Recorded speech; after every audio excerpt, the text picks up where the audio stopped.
pa vam bom zelo jasno pokazal, kako se da manipulirati. To je portal e-Maribor, lokalni spletni medij, ki objavlja vsebine blizu stranki SDS.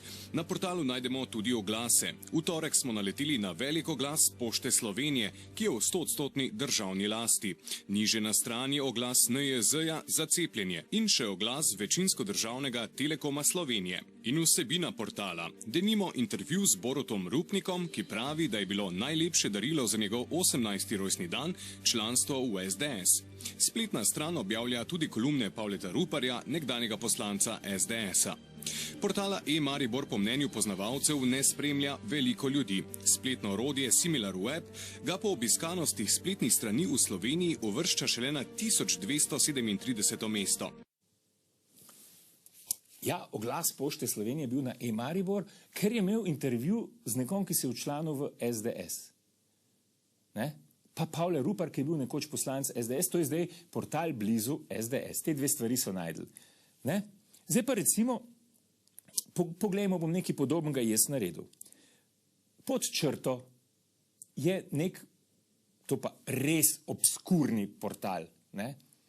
Jaz vem, da ima e-Maribor unique userjev oziroma različnih bralcev na mesec preko 100.000.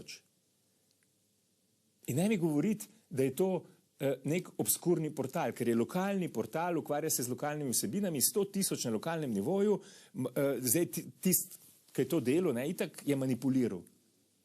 Lokalni portal za 100.000 ali več, tudi včasih 150-200.000 obiska različnih bralcev, pač ni obskuren.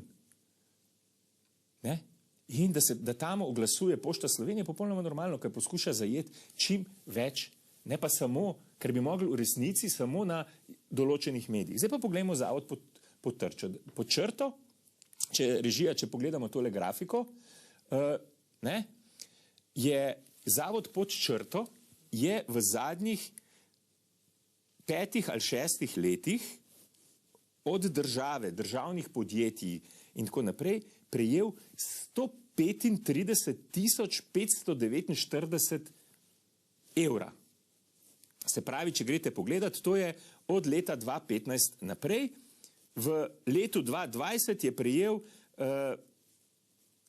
nekaj manj kot 25.000 evrov. Ne?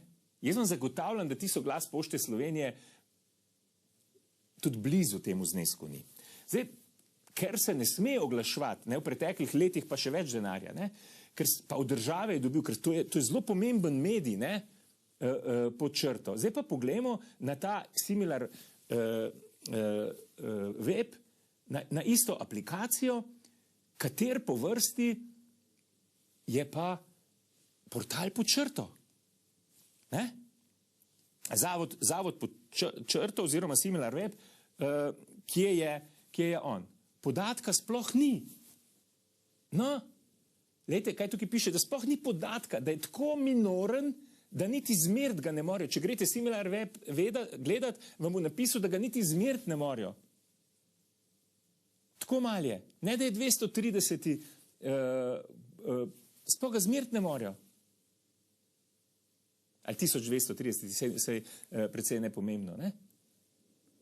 Ampak 135.000 evrov je pa tak marginalen, ki ima po mojih podatkih, mislim, da so nam enkrat odgovarjali, nekih 10.000 bralcev na mesec, za razliko od e-Maribora, ki jih ima 10-krat več.